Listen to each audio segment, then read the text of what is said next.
তা বক্তব্যটা শুরু করি, তাহলে কাদের দিয়ে শুরু করব সেটাই তো ভাবছি। আমি প্রথম মুনাফিকদের দিয়ে শুরু করি। কোরআনের শব্দ হয়েছে মুনাফিকুন। এটা কাকে বলে, এর চরিত্র কি, এর থাকার জায়গা কোথায়, এর দেখতে কেমন, একে কোথায় খুঁজে পাবেন, এগুলো আমি একটা একটা একটা একটা করে বলার চেষ্টা করছি। আচ্ছা, নিফাক শব্দের অর্থ হচ্ছে, আপনাদের একটা রাস্তা গেছে লালগোলার দিকে, একটা বহরমপুরের দিকে, একটা মুর্শিদাবাদের দিকে। এই জায়গাটাকে তিন দিকে তিনটে রাস্তা চলে গেছে, তাহলে এই জায়গাটার নাম কি? শুধু মোড়, তিন মোহনী মোড় বা তিন রাস্তার মোড়। আর যেখান থেকে চারটে রাস্তা বার হয়ে গেছে, চৌরাস্তার মোড়, তাই না? আরবিতে এই চৌরাস্তা বা তিন রাস্তাকে নিফাক বলা হয়। নিফাক মানে একই ব্যক্তি একটাই মুখ থেকে স্থানের পরিবর্তনে, সময়ের পরিবর্তনে একই ব্যক্তির জন্য ভিন্ন কথা বলে, ভিন্ন মত প্রকাশ করে, এ হচ্ছে মুনাফিক। কি বলছি বুঝতে পারছেন? জোহরের সময় ফজরে ইমাম সাহেব নামাজ পড়ল, তা ইমাম সাহেব নতুন জয়েন করেছে মসজিদে, খুব সুন্দর কণ্ঠস্বর, মাশাআল্লাহ, সুন্দর তেলাওয়াত করে। তা আপনাদের গ্রামে একটা দাড়িওয়ালা টুপিওয়ালা লোক ইমাম সাহেবকে ধরে বলছে যে আপনার মতো কোরআন তেলাওয়াত জীবনে কোনোদিন শুনিনি। সত্যি, এর আগে বহু নামাজ পড়েছি মসজিদে, আপনার তো কণ্ঠস্বরের মাধুর্যই আলাদা। ইমাম সাহেব দেখছে, তাহলে আমার প্রশংসা করছে, ভালো। তখন ইমাম সাহেবের ছেলের পাতলা পায়খানা হচ্ছিল, বউ 11টার সময় ফোন করেছে যে ছেলে যায়। ও কমিটির কাউকে বলতে পারেনি। কি বললাম বুঝলেন? সাইকেল নিয়ে বাড়ি চলে গেছে। যে লোকটা ফজরের পর নামাজ পড়তে গিয়ে ইমাম সাহেবের প্রশংসা করলো, ওই লোকটা জোহরে গিয়ে দেখছে ওর সাথে যা ঝামেলা, সেই ইমামতি করছে, ইমাম সাহেব নাই। আরে তো ওর পিছনে নামাজ পড়বে না। তখন এ বলছে ইমাম সাহেব গেল কোথায়? তো বলছে হঠাৎ করে বাড়ি চলে গেছে, কাউকে কিছু বলে যায়নি। এই লোকটা যে ফজরের সময়তে ইমাম সাহেবের প্রশংসা করছিল, ও তখন বলছে শালা সব ভালো ইমাম সাহেবের, না বলে বাড়ি চলে যায়, এই লোক তো ঠিক জুতের নয়। এ হচ্ছে পাক্কা মুনাফিক। কি পাক্কা মুনাফিক? একই ব্যক্তির জন্য শুধু সময়ের পরিবর্তনে ভিন্ন কথা বলে, একে কে? মুনাফিক। কি বলছি বুঝতে পারলেন? আর একটা কথা বলি, মুনাফিক এদের আর একটা চরিত্র হচ্ছে, এদের মুখে খুব মিষ্টি, অন্তরে বিষ। মুখে কি মিষ্টি, অন্তরে কি বিষ। মুনাফিক চেনার এই একটা পদ্ধতি। মুহাম্মদ সাল্লাল্লাহু আলাইহি ওয়াসাল্লাম বাহ্যিক দৃষ্টিতে, মানে উপর থেকে একটা লোককে সে মুনাফিক কিনা এটা চেনার জন্য আল্লাহ নবী সাল্লাল্লাহু আলাইহি ওয়াসাল্লাম বলেছেন ইজা হাদাসা কাযাবা, যখন সে কথা বলবে তার আরেকটা চিহ্ন হচ্ছে সে মিথ্যা কথা বলবে। তাহলে মুনাফিক চেনার প্রথম উপায় কি? কথা বললে কি কথা বলে? মিথ্যা কথা বলে। আর আরেকটা কথা, তার কাছে আমানত রাখতে দেওয়া হলে আমানত কি করে? খিয়ানত করে। নাম্বার 3 নম্বর হচ্ছে সে যখন ওয়াদা করে, ওয়াদা খেলাফ করে। অনেক লোককে দেখতে পাওয়া যায় মাদ্রাসা মসজিদের চাঁদা ওঠে, আমার নামে 10,000, আর মৌলভী সাহেবদের তো দোয়া করার ঢঙই আলাদা। এমন করে দোয়া করছে যে 400 টাকা দিচ্ছে, ও দোয়া প্যান্ডেলের ভিতরে ঘুরছে। যে 4,000 দিচ্ছে, ওকে মাঝখানে ছেড়ে দিয়ে পালাচ্ছে। আবার যে 50,000 দিচ্ছে, এমন করে বক্তা দোয়া করছে, মানে জান্নাতের জায়গা নেই, ওকে ঠেলে ঢোকাচ্ছে, তুই ঝোঁক। 50,000 টাকা দিয়েছ। কি বলছি বুঝতে পারছেন না? তার মানে মাল যেমন দোয়া তেমন চলছে। এটা চলছে কি চলছে না? চলছে। যেমন দেবেন, দেখবে আজকে প্রমাণ হোক। কেউ 10 টাকা দিচ্ছে, তা বক্তা বলছে আল্লাহ কবুল করো, আমিন, শেষ। কেউ 10,000 দিক, 3 মিনিট ধরে দোয়া করছে, আল্লাহ একদম বৃষ্টি সমেত ফেরদাউসে পৌঁছে দাও। দোয়া করছে না? দোয়া করছে।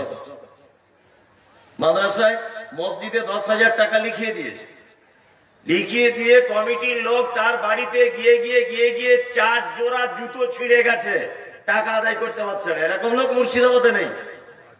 আছে? আছে। কমিটির লোক মসজিদের জন্য টাকা ওয়াদা করেছিল, এই ওয়াদার টাকা চেয়ে চেয়ে চেয়ে চেয়ে রাস্তাতে দাগ হয়ে গেল, জুতো ছিঁড়ে গেল, আজও টাকা আদায় করা গেল না। এই হচ্ছে মুনাফিকের একটা গুণ ওর ভিতরে আছে। কারণ ওয়াদা করলে কি করে? খেলাফ করে। একটা মজার কথা বলে দিই, মৌলভী সাহেব আমি ওয়াদা করেছি, খেলাফ করি না আর মিথ্যা কথা বলি না, কিন্তু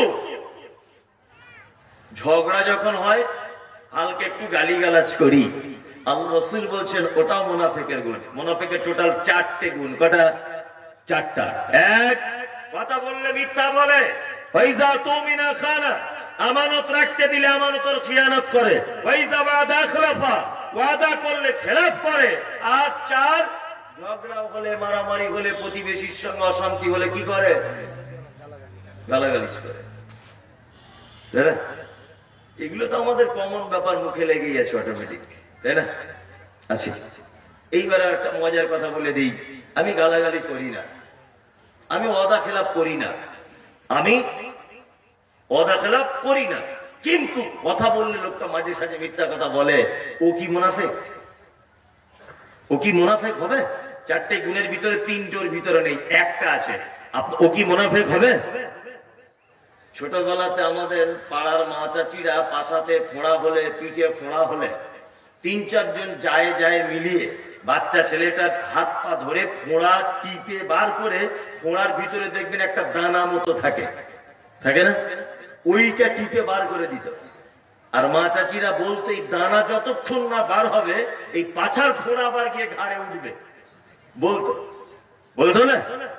ঠিক তেমন, মানে ফোঁড়ার ভিতরের রস বার করে দানা যতক্ষণ না বার না করবেন, ওই ফোঁড়ার অ্যাকশন আবার অন্য জায়গায় যেমন হতে পারে, ঠিক তেমন 4টে গুণের ভিতরে একটা গুণ যদি কোনো মানুষের ভিতরে থেকে যদি যায়, তাহলে ও আবার পরবর্তী সময়ে মুনাফিক হওয়ার সম্ভাবনা রয়েছে।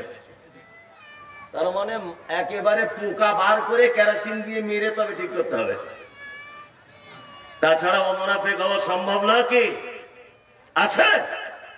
এইবার আপনাদেরকে বলবো, শুধু মুনাফিক সম্পর্কে শুনে আপনি দাঁত বার করে হাসছেন তো, মানে আপনার তো কোনো সেন্স নেই, ভাত খান আর ঘুমান, বুদ্ধি টুদ্ধি কম, ওই জন্য আপনি দাঁত বার করে হাসছেন। আল্লাহ এবং তার রাসূল মুনাফিক সম্পর্কে যে কথাগুলো বলেছে, ইসলামে আর কোন ব্যক্তিদের ব্যাপারে এই কথা বলেনি, কোন ব্যক্তিদের ব্যাপারে। আপনি একটা একটা করে শুনুন, আমি কোরআনের আয়াতগুলো বলবো আর হাদিসগুলো বলবো, আপনি মনোযোগ দিয়ে শোনার চেষ্টা করবেন। এক নম্বরে জেনে নিতে হবে আমাদের বাহ্যিক দৃষ্টিতে মুনাফিকের চিহ্ন দেখে নিলাম। অন্তরের দিক থেকে মুনাফিক কারা? অন্তরের দিক থেকে আল্লাহ তাআলা বলছেন, আমিনান নাস মান ইয়াকুলু আমান্না বিল্লাহি ওয়া বিল ইয়াউমিল আখির ওয়া মা হুম বিমুমিনিন। আল্লাহ অন্তরের দিক থেকে মুনাফিকের দৃষ্টান্ত পেশ করতে গিয়ে বলছেন, এক শ্রেণীর মানুষ তারা মুখে আল্লাহ আল্লাহ করে, কি বলছে বুঝতে পারছেন না? মুখে আল্লাহ আল্লাহ করে, আপনাকে নবী বলে মানে, কিয়ামতকে বিশ্বাস করে, আল্লাহ বলছেন তারা একজনও মুমিন নয়, সব তারা মুনাফিক। বর্তমান বাজারে এই দলের লোক আছে না নেই? আছে, আছে। দেখুন, রমজান মাসে 1 মাস রোজা রাখলো না, ইফতার পার্টিতে সে নকল টুপি ব্যবহার করে মুসলিমদের ইফতার পার্টিতে বসে ইফতার করে চলে গেল। ইলেকশনের সময় মাথায় পর্দা দিয়ে হেজাব পরে আসসালামু আলাইকুম বলে ভোট লুটে নিয়ে চলে গেল। নরেন্দ্র মোদী সরকার দিল্লি থেকে ওয়াকফ সম্পত্তি দখলের যে বিল পাস করলো, এই সমস্ত ভণ্ড রোজাদার আর ইফতার পার্টিতে বসে থাকা একজনকেও পার্লামেন্টে মোকাবেলা করতে দেখতে পেলাম না। সেই চামচিকে নেতাদের একজনকে খুঁজে পাওয়া গেল না যে রাস্তায় কোনো অপরাধ, কোনো মিটিং, কোনো মিছিলে তারা প্রথম কাতারে দাঁড়িয়ে আছে। একজন নেতাকে আপনি দেখতে পাচ্ছেন না। সারা বাংলা জুড়ে, সারা ভারতবর্ষে যত প্রতিবাদ সভা হচ্ছে, খেটে খাওয়া কৃষক, দিনমজুর, মসজিদের ইমাম সাহেবরা এই লড়াই চালিয়ে যাচ্ছে। ওই নেতাদের কোনো পাত্তা পাওয়া যাচ্ছে না। মুহাম্মদ সাল্লাল্লাহু আলাইহি ওয়াসাল্লামকে আল্লাহ তাআলা বলছেন, আব্দুল্লাহ উত্তদিকেনো ফায়ুদিকেনো, তারা চায় আপনি একটু নরম হয়ে যাবেন, কিন্তু আপনি নরম হবেন না। আল্লাহ মুহাম্মদ সাল্লাল্লাহু আলাইহি ওয়াসাল্লামকে বলছেন, তারা চায় আপনি একটু নরম হয়ে যান, তাহলে মক্কায় থাকতে পারবেন। মুহাম্মদ সাল্লাল্লাহু আলাইহি ওয়াসাল্লাম যদি নরম হয়ে গিয়ে বলতেন, তোমার 360টা দেবদেবী তোমাদের সব ভালো, আমার আল্লাহ ভালো, তোমরা মক্কায় থাকো আমিও মক্কায় থাকি, তুমি তোমার ধর্ম করো আমি আমার ধর্ম করি, তাহলে মুহাম্মদ সাল্লাল্লাহু আলাইহি ওয়াসাল্লামকে মক্কা ত্যাগ করে মদিনায় আসতে হতো না। যারা দেখবেন দুই দিকেই সেটিং করে চলছে, মুসলমানদের কাছে এসে আসসালামু আলাইকুম, হিন্দুদের কাছে গিয়ে গেরুয়া পোশাক পরে জয় শ্রীরাম, এখানে ইফতার পার্টিতে, ওইখানেও দেখবেন মন্দিরের ঠাকুরের সামনে পূজা। আমি তো মনে করি এরা সব থেকে এই মুহূর্তের বড় মুনাফিক। কি বলছি বুঝতে পারছেন? সব থেকে বড়। কারণ অনেককে দেখতে পাওয়া যায় ইলেকশনের সময় ভোট চাইতেছে, আবার বলেও দেয় আসসালামু আলাইকুম ইনশাআল্লাহ, নারে তাকবীর, পেচ্ছাপ করে পানি দেয় না। তার মানে কি? এর মুখে একরকম আর অন্তরে কি বিষ। এটা মুনাফিক, অন্তরের দিক থেকে চিনে নেবে। এবার আপনাদেরকে বলবো, আচ্ছা পৃথিবীর সব থেকে বড় পাপের নাম কি বলুন? শিরিক। কারা বলছেন? পেরাই যাচ্ছে, বলুন, হাত তুলুন, সব পেরাই যাচ্ছে। শিরিক। আচ্ছা একটা মানুষ শিরিক করে মারা গেল, ভালো করে বুঝবেন, শিরিক করে মারা গেল, সে স্বাভাবিক গতিতে জাহান্নাম যাবে, কিন্তু কোন জাহান্নামে যাবে আর জাহান্নামের কোথায় থাকবে এ ব্যাপারে আল্লাহ তাআলা কোনো কথা বলেননি। পৃথিবীর দ্বিতীয় বড় পাপ পিতামাতার সঙ্গে অসৎ ব্যবহার করা, তারপরে বড় পাপ মিথ্যা সাক্ষ্য প্রদান করা, তারপরে বড় পাপ এতিমের সম্পদ লুণ্ঠন করা, তারপরে বড় পাপ মিথ্যা সাক্ষ্য প্রদান করা, তারপরে বড় পাপ কাউকে হত্যা করা। সহিহ হাদিস এবং কোরআন অনুযায়ী 69 থেকে 70টা কাবিরা পাপের সিরিয়াল পাওয়া যায়। কাবিরা পাপ কি বলছে বুঝতে পারছেন? একটাও পাপের ব্যাপারে আল্লাহ সুবহানাহু ওয়া তাআলা জাহান্নামের কোন জায়গায় থাকবে কথা উল্লেখ করেননি। জাহান্নাম যাবে একটা লোক, এ কথা চূড়ান্ত। আব্বা মাকে গালি দিয়েছে, লোকটা জাহান্নাম যেতে পারে। লোকটা মাজারে সেজদা দিয়েছে, জাহান্নাম যেতে পারে। লোকটা কাউকে হত্যা করেছে, জাহান্নাম যেতে পারে। লোকটা মিথ্যা সাক্ষ্য দিয়েছে, জাহান্নাম যেতে পারে। এতিমের সম্পদ ভক্ষণ করেছে, ও জাহান্নাম যেতে পারে। তবে জাহান্নামের কোন জায়গায় কিভাবে থাকবে আল্লাহ এই প্রসঙ্গে কিছু বলছেন না। কিন্তু মুনাফিকদের ব্যাপারে আল্লাহ তাআলা বলছেন, ইন্নাল মুনাফিকিনা ফিদ দারকিল আসফালি মিনান নার। মুনাফিকরা এত নিকৃষ্ট যে এদেরকে জাহান্নামের একেবারে নিম্ন স্তরে জায়গা দেওয়া হবে। তার মানে আমি মনে করি পাপীদের জগতে সব থেকে খতরনাক পাপী তার নাম মুনাফিক। এরা জাহান্নামে কোথায় থাকবে? হ্যাঁ, সবার নিচে থাকবে। মানে উপর থেকে রক্ত পুঁজ গলে গলে পড়বে, আর ভক্ষণ করবে কে? মুনাফিক। ভক্ষণ করবে কে? মুনাফিক। নাম্বার 2 আর একটা কথা বলি।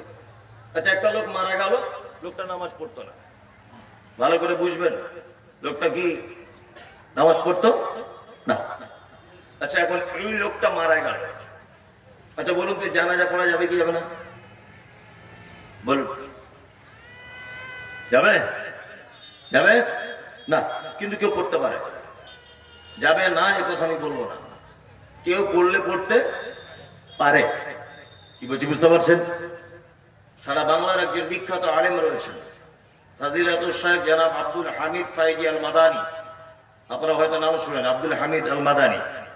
বাঙালিদের ভিতরে সব থেকে বেশি বাংলায় উনি বই লিখেছেন। 250-র কাছাকাছি বই তিনি বাংলায় অনুবাদ করেছেন বা লিখেছেন। উনি একটা বই লিখেছেন জানাজা দর্পণ। বইটার নাম কি? জানাজা দর্পণ। এই জানাজা দর্পণের 67 নম্বর পৃষ্ঠার নিচের দিকে লিখবেন, উনি বলেছেন কাদের কাদের জানাজা পড়া যাবে আর কাদের যাবে না। এই প্রসঙ্গে লিখতে গিয়ে তিনি বলেছেন, আমি ওনার বইয়ের নকল করছি, তিনি বলেছেন যে বেনামাজি যদি মারা যায় গ্রামের সাধারণ মানুষ জানাজা পড়লে পড়তে পারে, আলেম ওলামারা না পড়া ভালো। তো বলছে কেন কেন? উনি যুক্তি পেশ করেছেন যে আলেম ওলামারা যদি পড়ে তাহলে অন্য পাবলিকরা ভাববে যে এরা বেনামাজের সাপোর্ট করছে, আর বরঞ্চ জ্ঞানী মানুষরা আলেমরা দূরে থাক, মানুষের মনে একটা প্রশ্ন জাগুক যে ও আলেম মানুষ কেন নামাজ পড়তে এলো না, তখন ও যেন বলে যে ও সালাত আদায় করেনি, এই জন্য জানাজাতে আমি যেতে পারিনি। কি বলছি বুঝতে পারছেন? উনি একথাও বলেছেন যে জানাজার নামাজ পড়িয়ে দাও বা পড়ো, এটা স্বাভাবিক গতিতে, তবে তার জন্য দোয়া না করাই ভালো, তিনি বলেছেন। কি বলছি বুঝতে পারছেন না? আমরা দোয়া করি না, আল্লাহুম্মা গফির লিহাইয়িনা ওয়া মাইয়িতিনা ওয়া শাহিদিনা ওয়া গায়িবিনা, দোয়া করে কি করি না? করি। উনি বলছেন যে বেনামাজি মারা গেলে তার জন্য দোয়া না করাই ভালো, উনি বলছেন। তার মানে বেনামাজি পাপীদের ভিতরে একটা মারাত্মক খাতারনাক পাপী, তাই না? আমি কিন্তু বেনামাজি জানাজা পড়তে নিষেধ করিনি, দোয়া করতে আমি নিষেধ করছি না, আমি গুরুত্ব বোঝাচ্ছি যে বেনামাজি কত খারাপ। কি বলছি বুঝলেন? তাহলে একটা লোক বেনামাজি নামাজ না পড়া অবস্থায় মারা গেল, তার জানাজা হবে না। হাদিস কোরআনে স্পষ্ট ভাবে কিছু কি পাওয়া যায় না, একদমই পাওয়া যায় না। এইবার একটা কথা আপনাকে বলি, তখনকার দিনের মুনাফিকদের সর্দার কে ছিল? আব্দুল্লাহ ইবনে উবাই। আব্দুল্লাহ ইবনে উবাই, আব্দুল্লাহ ইবনে উবাই মারা গেছে, মুনাফিকদের সর্দার। হাদিসটা ভালো করে শুনবেন। আব্দুল্লাহ ইবনে উবাইয়ের বেটার নাম কি? আব্দুল্লাহ। আব্দুল্লাহ আল্লাহ নবীকে এসে বলছেন, আল্লাহর নবী, আমি চাইছি আপনার শরীরে যে কাপড়টা আছে এই কাপড়টা আমার আব্বার কাফন হোক। আল্লাহ রসুল তাড়াতাড়ি করে কাপড়টা খুলে এইভাবে দিয়ে দিয়ে বলছেন, যা আব্দুল্লাহ, তোমার আব্বার কাফন করে নিয়ে যাও। আব্দুল্লাহ কাপড় নিলেন, কাপড় নিয়ে যাচ্ছেন, আবার দেখে আল্লাহ রসুলকে বলছেন, আল্লাহ রসুল, আমি চাইছি যে আপনি আমার আব্বার জানাজাটা পড়াবেন। কে মারা গেছে? মুনাফিকদের সর্দার, তাই না? আর জানাজা পড়ানোর কথা বলছে কে? হ্যাঁ, সন্তান। জানাজাটা পড়াবেন আপনি। আল্লাহু আকবার। আমি তো অবাক হয়ে যাচ্ছি। আল্লাহ রাসূল সাল্লাল্লাহু আলাইহি ওয়াসাল্লাম উঠছেন, জানাজা পড়াতে যাবেন, হযরত ওমর পিছন দিক দিয়ে জামাটা এইভাবে ধরলেন। আল্লাহ রাসূলের ধরে বলছেন, আল্লাহ রাসূল, আপনি কার জানাজা পড়তে যাচ্ছেন? আপনি কার জানাজা পড়তে যাচ্ছেন? আপনি, আরে আপনি তো জানাজা পড়তে যাচ্ছেন মুশরিকদের সর্দারের জানাজা। তখন আল্লাহ রাসূল বলছেন, ওমর, আমাকে এখন এই ব্যাপারে ওহী করা হয়নি, জানাজা পড়া যাবে কি যাবে না। আল্লাহ রাসূল গেলেন, জানাজার নামাজ পড়লেন। হযরত ওমর দুঃখ এবং কষ্টের ভিতরে আছেন যে আল্লাহ মানা করেনি নবীকে, আর আমি আল্লাহ নবী জামা ধরে টানলাম, মনে হয় পৃথিবীতে আমার থেকে বড় অপরাধী আর কেউ নেই। হযরত ওমর জানাজার মাঠে দাঁড়িয়ে আছেন, মন খুব খারাপ করে, খুব খারাপ করে। এই সময় কোরআনের আয়াত অবতীর্ণ হচ্ছে। আল্লাহ তাআলা বলছেন, ওয়ালা তুসাল্লি আলা আহাদিন মিনহুম মাতা আবাদা ওয়ালা তাকুম আলা কাবরিহি। মুনাফিকদেরকেও মারা গেলে নবী কোশ্চিন কালেও আপনি তাদের জানাজার নামাজ পড়বেন না। ওয়ালা তাকুম আলা কাবরিহি, আর মুনাফিকদেরকেও মারা গেলে আপনি তার কবরের সাইডে দাঁড়াবেন না। তার মানে বোঝা যাচ্ছে মুনাফিক মারা গেলে তার জানাজা পর্যন্ত পড়া কি কি নিষেধ। অথচ পৃথিবীর জঘন্য পাপী বেনামাজি, তার ব্যাপারে ডাইরেক্ট কোরআনে কোন আয়াত অবতীর্ণ হচ্ছে না। হ্যাঁ, এই যে রমজান মাস চলে গেল, ওকে যদি ওমরপুরের গরু হাটে গোস্তের ওজনে যদি বিক্রি করা হয়, ওর শরীরে 1.5 কুইন্টাল গোস্ত কিন্তু রোজা রাখেনি। মুর্শিদাবাদ অজস্র লোক এরকম রয়েছে, রয়েছে না? রয়েছে।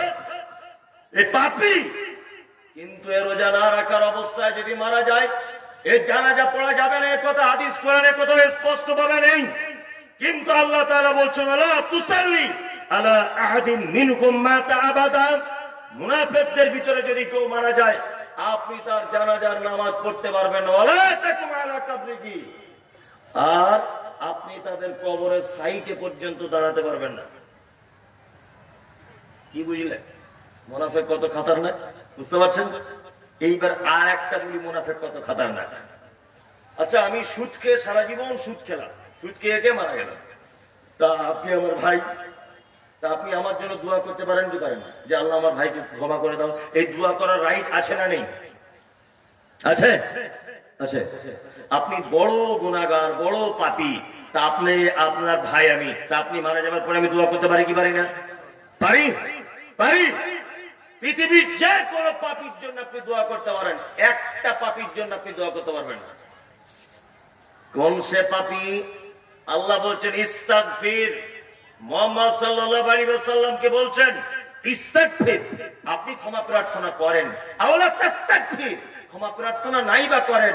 ইন তাস্তাগফির লাহুম ৭০ মাররাতান, একদিনে যদি আপনি ৭০ বার মুনাফিকদের জন্য যদি আপনি ক্ষমা প্রার্থনা করেন, ফালাই ইয়াগফিরাল্লাহু লাহুম, তারপরেও আপনার ৭০ বারের তওবাকে আমি আল্লাহ কবুল করব না। কি বলছেন আপনি? আল্লাহ কোরআন বলছে সূরা তাওবা। আমি এই কোরআনটা বাড়ি থেকে আনিনি, কিন্তু এখানে ছিল, কোরআনটা ছিল না? এই দেখুন সূরা তাওবা ৭৯ নম্বর আয়াত আপনি খুলে দেখুন। আল্লাহ তাআলা বলছেন ইস্তাগফির, আপনি ক্ষমা প্রার্থনা করেন। আওলা তাস্তাগফির, ক্ষমা প্রার্থনা নাই বা করেন। ইন তাস্তাগফির লাহুম ৭০ মাররাতান, আপনি যদি মুনাফিকদের জন্য একদিনে ৭০ বার যদি ক্ষমা প্রার্থনা করেন, ফালাই ইয়াগফিরাল্লাহু লাহুম, তারপরে আল্লাহ তাদের ক্ষমা করবে না। কারণ যালিকা বিআন্নাহুম কাফারু বিল্লাহি ওয়া রাসূলিহি, তারা আল্লাহ এবং তার রাসূলকে অস্বীকার করেছে। আর আল্লাহু লা ইয়াহদিল কওমাল ফাসিকিন, আল্লাহ ফাসিক কওমদের জীবনে হেদায়েত করে না। তাহলে মুনাফিকদের জন্য ক্ষমা প্রার্থনা পর্যন্ত করা যাবে না। এরা এত বড় খতরনাক। এইবার আপনাদেরকে আমি বলবো, কি বলবো, যে এতক্ষণ তো মুনাফিক মুনাফিক করে চিল্লামিল্লি করলাম, তো এদের আমরা ধরিয়ে পাবো কোথায়? মৌলভী সাহেব এদের কোন জায়গায় ঘাঁটি, এই ঘাঁটিটা একটু আপনি বলে দেন। আমি এখন ২-৩ জায়গায় মানে এদের খুঁজে বার করে দিতে পারবো।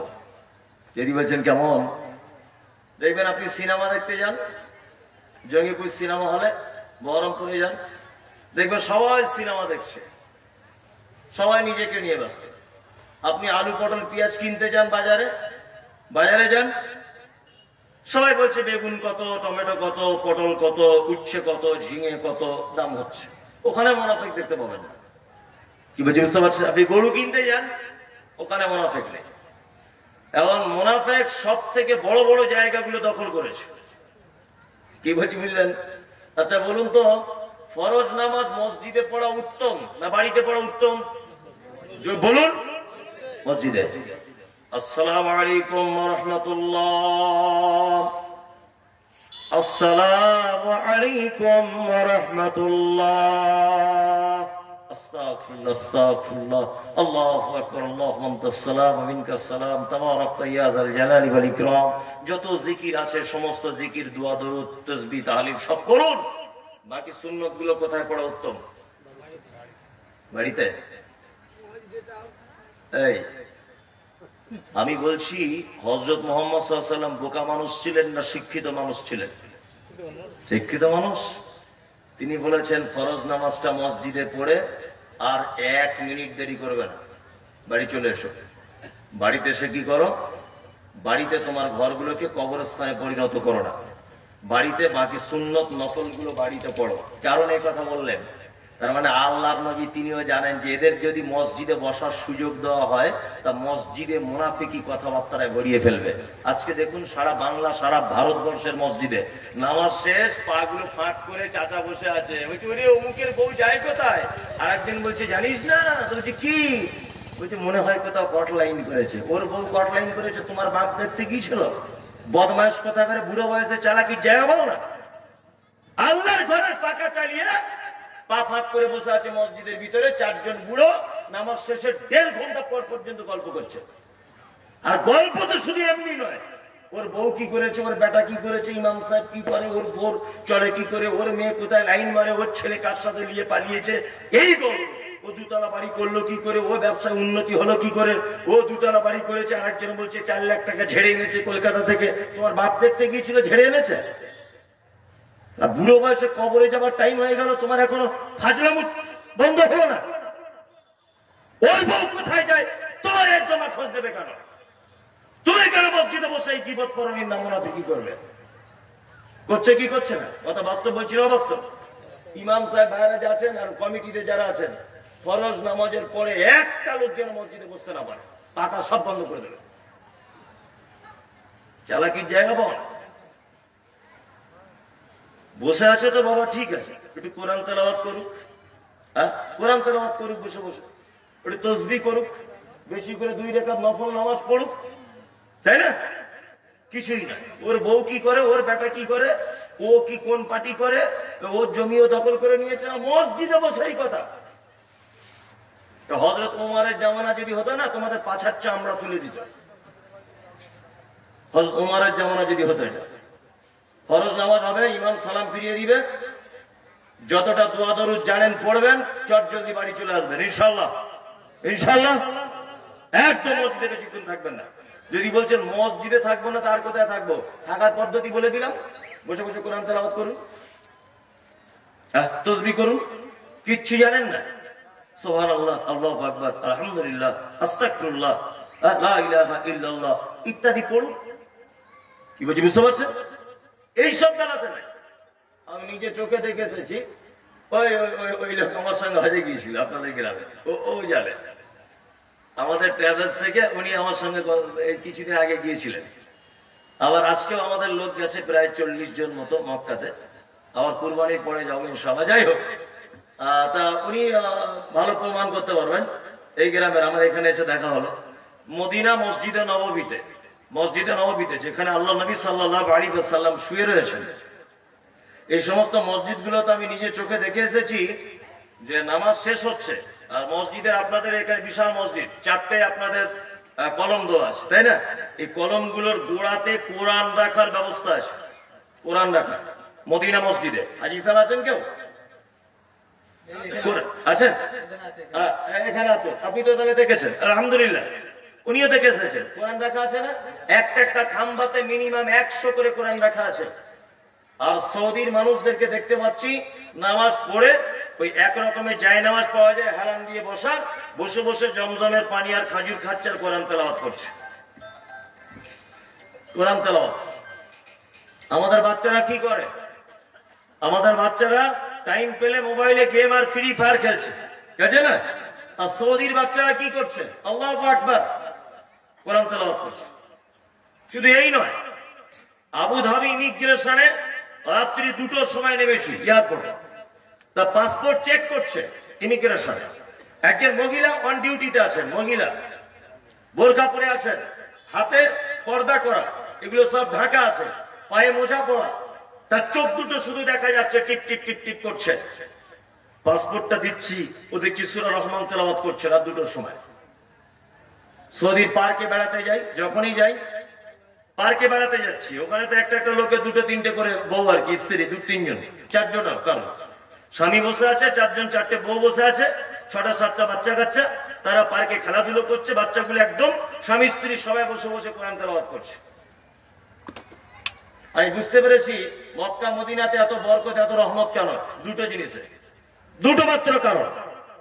মক্কা থেকে বার হচ্ছি গাড়িতে করে, হাজী সাহেবরা প্রমাণ দেবে, বাচ্চা স্কুলের ছেলেরা স্কুল ব্যাগে আমাদের বই নিয়ে যায় স্কুলে, আর ওখানকার স্কুল ব্যাগে সব পানির বোতল ফ্রিতে, হাজী সাহেবদের সব পানি দিচ্ছে, খাজুর রাস্তাতে ফ্রিতে নিয়ে দাঁড়িয়ে আছে, কে কত পারবে খাও। আর বাঙালিটা গিয়ে হামলে পড়ছে, মানে জীবনে খেজুর দেখেনি। একটা পানির বোতল নাও বাবা, আরো 5 জন নেওয়ার সুযোগ পাক, ও 20টা করে নিয়ে পকেটে হচ্ছে। কি বলছি বললেন? আমি দেখেছি গোটা মক্কা মদিনা আল্লাহর পক্ষ থেকে এত বরকত, তার একটা কারণ 2-1 তারা দানের ব্যাপারটা বুঝে, 2 কোরআন তেলাওয়াতের ব্যাপারটা বুঝে। আমাদের মসজিদ গুলোতে কোরআন তেলাওয়াত নাই, বয়স্ক লোকদের কিছু নেই, কিছু নেই, শুধু কি বল, শুধু জীবন। তাই মুনাফিকদের যেখানে দেখতে পাবেন আপনি এদের থেকে দূরে থাকবেন ইনশাআল্লাহ। ইনশাআল্লাহ কারোর কোনো কথাবার্তা লাগানো ভাগানো করব না। কারোর কোনো কথায় থাকবো না, কারোর ব্যাপারে কথা বলতে হলে সামনে বলবো পিছনে বলবো না, কারোর ব্যাপারে ধারণা করে কথা বলতে যাব না। আল্লাহ তাআলা বলছেন ইয়া আইয়ুহাল্লাযীনা আমানু ইজতানিবু কাসীরাম মিনাজ-জান ইন্না বাযাজ-জান্নি ইসমুন। এই ধারণা করে কথা বলবে না, বেশিরভাগ ধারণা মিথ্যা, মহাপাপ। কি বলছি বুঝতে পারছেন? বেশিরভাগ ধারণা কি? মিথ্যা এবং মহাপাপ। আপনাদেরকে মুনাফিক সম্পর্কে আমি বলে দিলাম, ওরে বাবা 12টা বেজে গেছে, 12টা 10। এটা অনেকগুলো বলবো ভেবেছিলাম, মুনাফিকটা হলো, এদের কোথায় পাওয়া যায় এটাও বলে দিলাম, আর কি কি এদের চরিত্র, এদের সাজা কি সব বলে দিলাম, তাই তো? আরো এদের ব্যাপারে অনেক কিছু রয়েছে, ওগুলো আর বলছি না। এবার